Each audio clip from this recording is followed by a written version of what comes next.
it's your boy Big Business. We're here live at the Music Networking Conference that is for the love of hip hop. Think about it. When was the last time you heard a hit record in hip hop that didn't have one curse word? To cuss or not to cuss? Do you need to be successful on this episode? And we have a great cast today. We really do. And I'm going to let them talk about themselves because I wouldn't do justice by introducing them. Hi, I'm Janelle. I am an R&B inspirational singer-songwriter, and I'm just so honored that Herb invited me here to talk about some interesting topics that I'm glad to be a part of. And I'm all about Queen Talk, and I'm all about instilling vision into others' people's lives. Peace and love. My name is the Blend King, DJ I Am. I'm a full-time professional DJ. I am the owner of Party 101 Productions, which is a booking agency for professional DJs. My motto, just before we go, is love God, love yourself, love each other. My name is Marco Watson. I am a licensed master social worker. I am CEO of Inspire Beyond. I am hip hop. This is all I pretty much know all of my life. When somebody has a t-shirt that says hip hop saved my life, that is definitely me. It has definitely gotten me to where I am now. So if we didn't get your attention, I don't know what's gonna get your attention at this point. And the topic is to cuss or not to cuss in your music. Can you really be successful without it? This is one of those topics that's near and dear to my heart because I grew up in a time period where many of the rappers I respected really didn't have a lot of profanity in their lyrics. They sold records, they had packed concerts, they sold paraphernalia, and it wasn't an issue. But in this new wave, people think that they need to do or say certain things to identify with a group or a market or some type of strategy, online marketing and tagging people with certain words. I'm not quite sure if it's because it's necessary or is it because there is no other choice. So I'm gonna start the conversation with the question of what is your favorite hip hop song that didn't cuss and what that meant to you? And what's your favorite rap song that did cuss? MC Hammer can't touch this. Obviously there were no cuss words in it. But honestly, at the end of the day, it defined a time period for me where I was trying to be more. You know, the message that he had, you know, he even incorporated God into the lyrics, and he made $50 million in 1 year. So if that is not success, I don't know what success is. Most people that took an army for them to accomplish that. We remember the Master P's and all of that type of stuff. They had a whole crew of people to accomplish that in 1 year. It was just him, you know, and he referenced God in his lyrics. So that kind of impact to a young black adolescent, you know, that struck me. I said, wow, that's incredible. When it comes to a song that did cuss, Tupac and Pain came to my mind because the struggle in those teenage years, you know what I'm talking about? You know, you feel like somebody's coming for you, trying to take your identity from you before you have even discovered what your identity is. You know, I wasn't in the streets like that, but I could relate to the struggle. You know, I felt like someone was trying to take me before I got an opportunity to be successful. So it wasn't necessarily the words that I identified with, it was the struggle that I identified with to become more. So that's what those words meant to me. And honestly, I really think that the impact that the non-cussing versus the cussing, one made money, one related to me in a deep way. You can do it both ways. And I want to see people do it both ways personally. This was a struggle for me when he asked me the question, because in today's hip hop there is so much profanity. So when you say my favorite song with no profanity, I had to really think about that for a second. Like, wait a minute, I can't think of anything right now. But the song that comes to my mind with no profanity would be Will Smith's "Summertime." That for me was the jam, especially the lyric when he said 2 miles an hour, so everybody sees you. So for me, during that time, I remember looking up to the older people, and everybody had the fly cars, and especially around Easter time, you wanted to be hooked up for the parade and be able to ride, right? So that song meant everything to me at that time, and when it came on, it just gave me that groove. Now, when it comes to songs with profanity, Ice Cube's Today Was a Good Day. Just the Isley Brothers sample, that, just waking up in the morning, gotta thank God. I don't know, but the day seems kind of odd. Just that alone just made you feel good. Whatever Cube was going through and whatever was going on in that environment in South Central, he said, you know what? This is what a good day looks like in South Central. But just that whole song, it was inspiring for me. It got me through high school. That was a bomb. Profanity in music is like salt in food, okay? If you add salt to your food, it adds some flavor, it adds some taste to the meal, right? Yes. But if you open up the jar, he just hit me with that was a good one, bro. If you add salt, it adds flavor. But if you dump the whole salt shaker onto your plate, mix it up and start eating, that would be the worst dish you've ever tasted. It's disgusting, right? And this is the same in music. If you add a curse word for some emphasis, maybe I'll give you a pass. If every other word, if every sentence has to have a curse word, I can't even get past your first 16. I'm done with it. Particularly if you make R&B records. There is never a case for cursing on an R&B record. R&B is about romance. Right. It is about getting together as man and woman. I don't care who you with, right? But getting together in love. Go with that, right? So when you throwing in there, although I'm not hating on the young brother, I like Bryson Tiller. But I don't like the fact that you need the curse in all your records, because when I go to a party, because I'm a DJ, right? So I do everything from concerts to your niece's quinceañero at Sweet 16, right? And when I go there and there's little kids singing along to that, right? I'm gonna be honest. I feel y'all making me feel guilty. I feel criminally involved with you somehow, because I'm influencing these kids. I'm a co-conspirator, right? It's not right.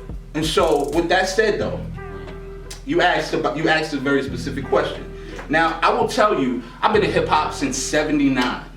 '79 was when I first started listening to hip hop. I was that kid in the movie. Like, if y'all watch The Get Down, if y'all watch some of these movies on Netflix, like, that was really me there in the park, really me on doing the break dance and all of that, right?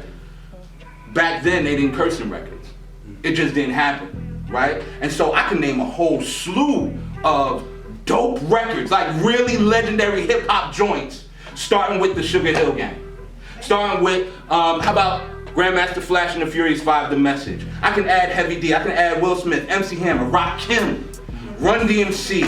Now let me interject for a second, because there's this notion out there that when you don't curse, you soft, or it's old school. All right, let's talk about that. Old school because you don't curse in your records. Indeed. You follow? I do. Cursing really got prevalent early 90s. When NWA, I give them credit for that. NWA, kind of Luke at the same time, dudes started going, in fact, they even made a record, Don't Curse, right? Because it started becoming so prevalent and people was like, oh, snap, like, you're just saying whatever, okay? And so, the question, you say, with these people making a choice to say that new school, if you don't curse, you ain't hard. That's a lie. I'm looking straight in the camera. That's a lie. Don't believe that foolishness. It's a show. This is entertainment, right? You know who I had a lot of respect for? Speaking of because he falls into this kind of on the cursing tip, but really he understood that this is just business. How many of y'all ever heard of this kid Slim Jesus? Slim Jesus, anybody? He's out of the Midwest. He made a song called, Tip Drill or something Drill. Drill Time, right? this song is hard body. You understand me? The beat's hard, the lyrics are gangster. Right? And they went to him and they was like, yo, skinny little white kid. And they was like, God, you about that life? You popping off, you got guns, you cursing, you selling weight, all of that? He was like, nah, that's just what I like to hear. I was just making records. It's just entertainment. I live like that. And to redirect that for those people who say those types of things, all I gotta mention is that Scarface song, Never Seen a Man Cry Till You Seen a Man Die. That was one of the hardest songs that...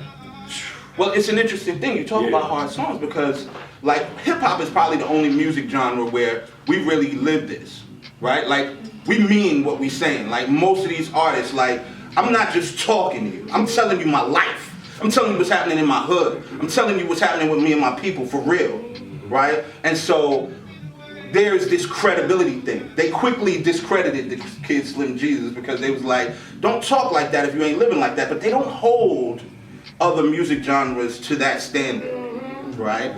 Like that just doesn't happen with country music. They make up stories, right? Now, I'm not saying, I guess the end of what I'm trying to get to is this. Be who you are, right? Be your natural self. But understand that the streets ain't all there is to the music, right? Like your street, your gutter, your hardcore gangster, I gotta curse version ain't what I'm playing. I'm telling you. I'm not playing it on the radio, I'm not playing it at the party, I'm not playing it really hardly ever at the club. You understand? Like the street version is exactly what you said it's for. It's for the streets, it's for the trap. And there's a lane for that. There's a lane. And I want to add to what he's saying. This is a DJ talking. Okay, this DJ is performed all across the nation, and I'm sure he networks with other DJs. Those records are doing all that cursing and stuff like that. When you have so much cursing in it and they have to bleep it out with silence, you sound real dumb. Thank you. You sound real dumb. And you just don't get played. And you don't get played. So keep that in mind. You want to get your song played. That's what you're in this business for. You have invested in yourself to get a return on your investment, right? As in record sales, as in spins, so why would you block yourself? Because when you do that, I'm gonna be honest, like, some people in this hip hop thing have kids. And as much as they love hip hop, when they turn your song on in the car, they don't want their kid in the back seat singing along, talking about this B, this F, that, you know, they don't want that. So they turn you right off, right? Same thing on the radio. Radio knows who their listeners are, right? They're gonna give you the bleeped out version, but why go through all of that? Just make it a clean version. Now you gotta have two versions, you gotta go double studio time, get the edits. It's stupid. And before we cut on, you may not be able to answer this question because if you've been in since '79, if I say your favorite, you went down the laundry list. So I'm gonna go ahead and I'm gonna skip that one. My favorite is really, my top two of all time are KRS-One and Chuck D, a Public Enemy. And both of them, you will find most of their discography is curse-free. I'm a Public Enemy. Those two define how I move in my career to this day. Like, everybody talks about their top five. My top two in my top five have always been Chuck D, a Public Enemy, and KRS-One, always. But I'm also the guy I'm extreme. I love myself. I love having knowledge of self. I love that you having this during Black History Month. I love what we about as a culture and a people, right? And tying that into what you said in the beginning, I love being from Tampa too, right? I love being here, but we got to use our collective power, right? Like you said, people profiting from us. We go to them shows. Right? Bone Thugs gonna leave out of here with a grip, a stack. You understand me? Like, lots of people come to the city, they get caked up and leave. You do your show and it's you and your two friends, maybe. Exactly. Getting A-Rab. Look, let me tell you something. And here's the first thing, let me tell y'all one of the things that rubs me, is if you get somebody like myself who says, show love for Tampa. We're dope. We can be on. We got so much talent here. We're the best, right? Right behind me comes some sucker talking about till they start hating. Ain't nobody gonna make it out of Tampa. And there is a naysayer in every situation. If you don't block them out, you put your hater blockers on, I swear. You can't even hit, stop responding to them on social media. Stop even look, as soon as you put your hate on, block them. Tell them. Within the music, I don't know where the disconnect is, but when you start talking about profanity and then the amount of it, after a while, like with anything else, too much of it isn't good. So when you keep hearing this repeatedly over and over and over again, and it's within the music, it almost separates you as a community. So when you say, well, how come Tampa doesn't get together? How come Tampa, doesn't really unify? From a mental health perspective, it's almost as if I attempt to try to align myself with somebody else, I'm almost viewed as a sucker. Because the music almost promotes me. Division. It's about me. It's almost narcissistic when it comes off and comes across. So what does that say about me if I need you to try to help me get to a certain place? Like, why do we need to come together when I'm over here with my clique and we already doing what we doing anyway? Why do I need to get with you like we balling? Please, no negativity. I don't want to be associated with that because that wasn't the purpose of this event. If it says for the love of hip hop, we saying this in love. Let me be clear about that. This is saying love, and sometimes it's tough medicine because some songs we're not so proud of. Some songs we were just going through something and we had to express it. Doesn't mean that you can't make other types of music. Right. All right, awesome. I'm glad I'm on this actual panel talking about to curse or not to curse, because I'm an artist who, my music, I don't curse at all. I have been featured on songs with way in years ago where rappers, they would curse on the songs, and I look back at it and I felt uncomfortable for the simple fact that I deal with children. And I'm a teacher as well. So, and I have to be mindful, if they pull me up on YouTube and hear me on a song with somebody who's cursing on it, it looks kind of like, oh, Miss Richardson, that's my last name. Miss Richardson, she's on a song with this guy who's cursing up a storm. So, but back to what we were talking about, my favorite song with no cursing is another Will Smith song. It's called Just the Two of Us, basically because I love family, and that's what that song was about. It was I'm pretty sure it was about his son and himself, having a conversation.